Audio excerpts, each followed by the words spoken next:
Pass అయిన students కి practical learning and industrial exposure తో 100% ప్లేస్మెంట్ ఇస్తుంది ఐ క్రియేట్ డిగ్రీ కాలేజ్.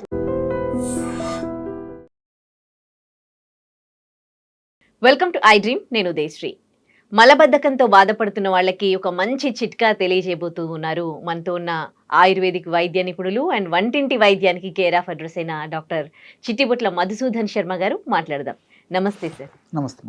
అసలు మలబద్ధకం గురించి మనం చాలాసార్లు మాట్లాడాం అండ్ ప్రతిసారి కూడా మీరు ఒక్కొక్క చిట్కా చెబుతూ ఉన్నారు. అసలు మలబద్ధకం అనేది అంటే ఏదైనా న్యాచురల్గా జరిగిపోవాలి అని అంటారు. కానీ ఈ మలబద్ధకం అని వచ్చిందనుకోండి వాళ్ళకి హెల్త్ ఇష్యూస్ వస్తాయి అని అంటారు. ఇది నిజమేనా? అండ్ ఈ మలబద్ధకం ఉండడానికి రీజన్ ఏంటి? 100% మీరు చెప్పింది వాస్తవం అండి. మలబద్ధకం సమస్త రోగవర్ధకం. హెల్త్ ఇష్యూస్ వస్తాయని చెప్పేసి అంటారు అని చెప్పేసి చెప్పారు కదా, నిజంగా అన్ని రోగాలకు ఇదే కారణం. సో కొత్త కొత్త జబ్బులు వచ్చేదానికి, వచ్చినప్పుడు జబ్బులు త్వరగా తగ్గకుండా ఉండేదానికి కూడా మలబద్ధకమే కారణం. కాబట్టి మన దేహంలో తయారైనటువంటి చెడు పదార్థము, అవాంఛనీయమైన పదార్థము, దేహానికి హాని చేసేటువంటి పదార్థము ఎక్కువ కాలము దేహంలో నిలువ ఉండడం చేత అనేక రకాల ఇబ్బందులు వచ్చేటువంటి పరిస్థితి ఏర్పడుతుంది. కాబట్టి ఎప్పుడు తయారైన పదార్థము అప్పుడు 24 గంటల లోపల ఖచ్చితంగా ఇది బయటకు విసర్జింపబడేటువంటి పరిస్థితి మన బాడీ న్యాచురల్గానే మన బాడీలో ఉందన్నమాట ఆ యొక్క శక్తి. కానీ మనం దాన్ని సక్రమంగా పాటించకపోవడంలో మన బాడీని సక్రమంగా ఉపయోగించుకోలేకపోవడం చేత ఈ సమస్య కలుగుతుంది. కారణం ఏంటంటే మనం తీసుకునేటువంటి విధి విధానాలు మారిపోయాయి. ఫైబర్ ఫుడ్ తగ్గించాం. సో ఆవరేజ్గా ఇంచుమించు 30 గ్రాముల వరకు ఆవరేజ్గా మనం ఫైబర్ తీసుకోవాలి రోజు. సో కనీసం 5 గ్రాములు 10 గ్రాములు కూడా ఫైబర్ తీసుకునే పరిస్థితి లేదు. అదేవిధంగా దీంతో పాటు fast foods, junk foods, bakery foods, carbohydrates ఎక్కువ ఉన్నటువంటి పదార్థాలు, ఇవన్నీ కూడా ఏమాత్రము ఫైబర్ లేకపోవడం చేత ఒకటి. రెండవది ఏమంటే ఈ ప్రేవుల కదలికలను కూడా బాగా తగ్గించేసేటువంటి పరిస్థితి. అందులో ఉన్నటువంటి రసాయన పదార్థాలు, ప్యాక్డ్ ఫుడ్స్, ప్రిజర్వ్డ్ ఫుడ్స్, ఇవన్నీ కూడా ప్రేవుల కదలికలు తగ్గించేటువంటి పరిస్థితి ఏర్పడుతుంది. కాబట్టి ఈ మోషన్ అనేది సరిగ్గా కాకుండా ఉండేటువంటి పరిస్థితి ఏర్పడుతుంటుంది అన్నమాట. దీనివల్లనే గ్యాస్ట్రిక్ ట్రబుల్ సమస్య రావచ్చు, రక్తనాళాల సమస్య రావచ్చు, షుగర్ రావచ్చు, బీపీ రావచ్చు, అదేవిధంగా గుండె జబ్బులు వచ్చేటువంటి పరిస్థితి ఏర్పడుతుంటుంది. హార్మోనల్ ఇంబ్యాలెన్సెస్ రావచ్చు, పైల్స్ రావచ్చు, ఫిస్టులా రావచ్చు, ఫిషర్స్ రావచ్చు. ఒకటేమిటండి, అనేక రకాలైన జబ్బులు కూడా ఆలవాలం ఈ మలబద్ధకం. కాబట్టి మలబద్ధకం సమస్త రోగవర్ధకం అని చెప్పేసి మొదట్లో చెప్పడం జరిగింది. కాబట్టి కాల విరేచనం ఆరోగ్య కారణం శ్రేష్టం. అంటే టైంకి కాల విరేచనం టయానికి మోషన్ అయిపోవాలి, అది ఆరోగ్యవంతుల లక్షణం. కాబట్టి ఉదయం పూట లేచేసరికి ఆ సెన్సేషన్తోనే మనకు మెలకువ రావాలి. మోషన్కి వెళ్ళిన తర్వాత కూడా క్షణంలో మోషన్ అయిపోవాలి. ముక్కి మూలిగి ప్రయత్నం చేసి పొట్ట మీద ప్రెషర్ పెట్టేసేసి, అదేవిధంగా మళ్ళీ కొద్దిసేపు లేచి నడిచేసేసి మళ్ళీ ఏదో వాటర్ తాగడము, కాఫీ తాగడము, టీ తాగడము, సిగరెట్లు, బీడీలు తాగడము, రకరకాల ప్రయత్నాలు చేస్తూ ఉంటారు. న్యాచురల్ ప్రాసెస్ జీవధర్మంలో భాగంగా, దేహధర్మంలో భాగంగా న్యాచురల్గా జరగాలి. కాబట్టి ఉదయం పూట ఆ సెన్సేషన్తోనే మనకు మెలకురావాలి. మెలకు వచ్చిన తర్వాత మోషన్కి వెళ్ళిన తర్వాత క్షణంలో మోషన్ అయిపోవాలి. ఒక్కసారి అయిపోవాలండి, మ్యాక్సిమం హాఫ్ మినిట్. అది ఆరోగ్యవంత లక్షణం. ఈ రోజు ఎంతమందికి అవుతుందని చేయండి, చిన్నపిల్లల నుంచి పెద్దల వరకు కూడా ఎవరిని వెతికినా, ఎవరిని విచారించినా ఆ పద్ధతి లేదు. దానివల్లనే కొత్త కొత్త జబ్బులు వస్తున్నాయి, ఉన్నటువంటి జబ్బులు తగ్గడం లేదు, రకరకాల సమస్యలు వస్తున్నాయి. కాబట్టి అసలు ఇంకోటి ఇక్కడ సందర్భం వచ్చింది కాబట్టి ఒకటి చెప్తాను చూడండి. ఒక వ్యక్తికి మలబద్ధక సమస్య ఉందా లేదా అని తెలుసుకోవాలంటే, మనం తెలుసుకోవాలంటే చిన్న రెమెడీ చెప్తాను చూడండి. మోషన్కి వెళ్ళిన వెంటనే క్షణంలో విరేచనం అయిపోవాలి. అర్థమవుతుంది కదండి, వెంటనే అయిపోవాలండి, లేట్ ఉండకూడదు. రెండవది ఏంటంటే గట్టిగా రావడం కూడా మలబద్ధక సూచన. మోషన్ సెమీ సాలిడ్గా ఉండాలి. కాబట్టి కొంతమందికి ఏమవుతుందంటే గట్టిగా ముక్కుతే కానీ అదంతా రాదు. సో వాళ్ళకు కూడా లోపల మలబద్ధకం ఉన్నట్లే. ఇంకొంతమందికి ఏం జరుగుతుందంటే స్టార్టింగ్లో మోషన్ కాస్త గట్టిగా వచ్చేసి తర్వాత లూజ్గా వస్తుంది. వాళ్ళు ఏమనుకుంటారు, నాకు రోజుకు ఒకసారి అవుతుంది కదా, 2 సార్లు మోషన్ అయిపోతుంది, నాకేం సమస్య ఉంది అని చెప్పేసి అనుకుంటుంటారు. అది కూడా మలబద్ధక సమస్య. వాళ్ళకు కూడా భవిష్యత్తులో అనేక జబ్బులు వచ్చేటువంటి అవకాశం ఉంటుంది.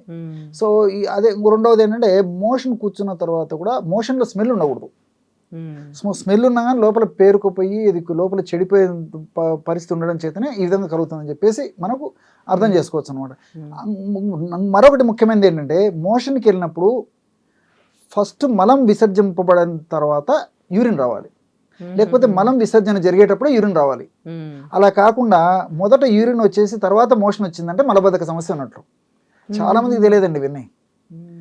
ఏదో వాళ్ళ మోషన్ ఒక రోజు సార్లు అవుతుంటుంది, ఈ రోజుకు 2 సార్లు అవుతుంటుంది, ఈ రోజు ఏదో ఒక టైంలో అవుతుంటుంది, లేదనుకుంటారు. కానీ 100 మందిని గమనించిన తర్వాత దాదాపు 90 మందికి పైన ఈ సమస్యలన్నీ ఉంటాయి. మీరు బాగా అవును. సొసైటీలో కూడా మీరు గమనించక అందరినీ విచారించి చెప్తుంటారు అందరూ. సో ఎక్కువ శాతం మందిలో మలబద్ధకం ఉంటుంది. సరే జనాలకి ఏంటంటే ఇవన్నీ అవసరంలే, కాన్స్టిపేషన్ మలబద్ధక సమస్యకు రెమెడీ కోసం ఎదురు చూస్తుంటారు. అది చెప్తాను చూడండి. దీనికి 100 గ్రాముల కిస్మిస్ కావాలండి. మధురాది మధురం తీయటి పదార్థంతో మోషన్ ఫ్రీగా అయ్యే మార్గం మనం చేసుకోవచ్చు. 100 గ్రాముల కిస్మిస్లో 25 గ్రాములు బాదం పప్పును వేయించి చేసినటువంటి చూర్ణం వేసేయాలి. 25 గ్రాములు బాదం పప్పును వేయించి చేసినటువంటి చూర్ణం అందులో కలిపేసేయాలన్నమాట. 100 గ్రాములు కిస్మిస్, 25 గ్రాములు బాదం పప్పు వేయించినటువంటి చూర్ణం. ఈ 2 పదార్థాలు. అదేవిధంగా ఒక 25 గ్రాములు అతి మధుర చూర్ణం మనకు మార్కెట్లో దొరుకుతుందండి. ఇది కూడా చాలా స్వీట్గా ఉంటుంది. అతి మధుర చూర్ణం, ఎస్ట్ చూర్ణం అనేటువంటి పేరుతో దొరుకుతుంది. సో ఈ 3 పదార్థాలు బాగా కలిపేసేసి ఒక గాజు సీసాలో నిల్వ ఉంచుకొని రోజు రాత్రి పడుకునేటప్పుడు కుంకుడు గింజ ప్రమాణం అంత ప్రమాణం చప్పరిచ్చేసేసి మింగేసేసి కాస్త గోరువెచ్చని పాలలో కూడా మంచి నెయ్యి దొరికేటట్లయితే కాస్త నెయ్యి కూడా కలుపుకోవచ్చు.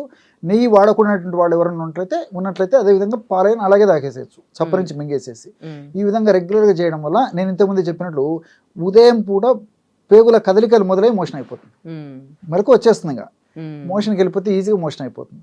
కాబట్టి ఇది ఒకవేళ నేను చెప్పినటువంటి ప్రమాణంలో మోషన్ అవ్వలేదనుకోండి, శరీర ప్రకృతిని బట్టి లేకపోతే వాళ్ళకు ఉన్నటువంటి వ్యాధి అవస్థను బట్టి కాస్త డోస్ కూడా పెంచుకోవచ్చండి. నేను కుంకుడు గింజ ప్రమాణం చెప్పాను, 2 కుంకుడు గింజల ప్రమాణం తీసుకుని ఏం కాదు. సో అవసరాన్ని బట్టేసి వాడుకోవచ్చు. ఒకవేళ డోస్ ఎక్కువ 2-3 కుంకుడు గింజల ప్రమాణం తీసుకున్నప్పుడు ఏదైనా జరిగితే మహా అంటే 2-3 సార్లు మోషన్స్ ఎక్కువ అవ్వచ్చు, మళ్ళీ ఆటోమేటిక్గా ఆగిపోతాయి. ప్రాబ్లం అయితే లేదు. ఇది క్షేమదాయకమైన ఔషధము, సైడ్ ఎఫెక్ట్స్ ఉండవు, సైడ్ బెనిఫిట్స్ ఉంటాయి.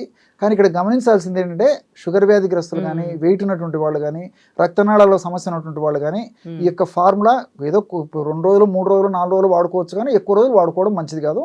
మరి ఈ అందరికీ ఉపయోగపడేటువంటి ఫార్ములాస్ కూడా నేను చాలా చెప్పాను మన ఛానల్లో కూడా.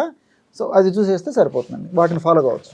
ఎన్ని డేస్ వాడాలి ఇది దాదాపు ఒక 1 మంత్ 40 days 2 months కూడా వాడుకోవచ్చు అండి. సో ప్రాబ్లం ఏముండదు దీర్ఘకాలం పాటు వాడినప్పటికీ. దీంతో పాటు ఏంటంటే ఫైబర్ ఫుడ్ బాగా తీసుకోవాలి, వేళకు ఆహారం తీసుకుంటుండాలి, ద్రవాహారం బాగా తీసుకోవాలి, నీళ్లు బాగా తాగుతుండాలి. తర్వాత ఈ salads, dry nuts, dry fruits, seasonal fruits, అదే ఈ వెజిటబుల్స్ అలాంటి బాగా తీసుకుంటున్నారండి. అంతేకాకుండా మార్కెట్లో ఏమైనా దొరికే ఉన్నాయా దీనికి డైరెక్ట్గా? ఉన్నాయండి.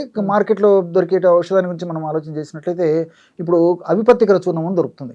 అవిపత్తికర చూర్ణం, త్రిఫల చూర్ణం, ఈ 2 సమాన భాగాలు కలుపుకొనేసేసి రాత్రిపూట 1/2 టీ స్పూన్ నుంచి 1 టీ స్పూన్ వరకు ఈ యొక్క పౌడర్ని ఒక 100 ml గోరువెచ్చని నీళ్ళలో కలిపేసి రెగ్యులర్గా తీసుకున్న మోషన్ ఫ్రీగా అయిపోతుంది. ఎవరైనా తీసుకోవచ్చు అండి. షుగర్ పేషెంట్స్ అవిపత్తికర చూర్ణము, త్రిఫల చూర్ణము సమానంగా కలుపుకోవాలి. సో 1/2 టీ స్పూన్ వల్ల కొంతమందికి రిజల్ట్ రాకపోతే up to maximum 1 teaspoon వరకు కూడా తీసుకోవచ్చు. కాస్త గోరువెచ్చని నీళ్ళలో కలిపి తీసుకోవడం వల్ల కూడా మరి ఉదయం పూట ఆ సెన్సేషన్ మొదలయ్యేసేసి మరి మెలకు వస్తుంది, మోషన్కి వెళ్తే మోషన్ ఫ్రీగా అయిపోతుంది. అంటే ఈ పద్ధతిలో మరి తీసుకోవాలి. ముఖ్యంగా అంటే రాత్రిపూట వీలైనంత వరకు పెందరాడి ఆహారం తీసుకోవాలి.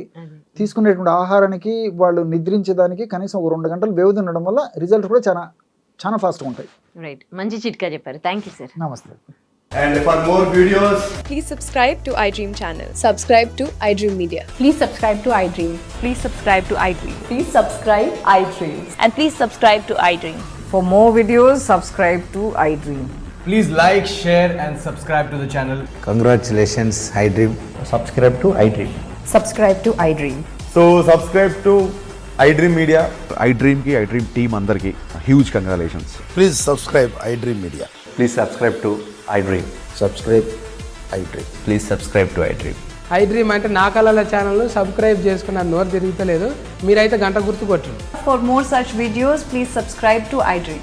Subscribe to iDream. Please subscribe to iDream. Please subscribe iDream Media. Please do subscribe to iDream. Please subscribe to iDream Media. For best entertainment and information, please subscribe iDream. And don't forget to subscribe to iDream.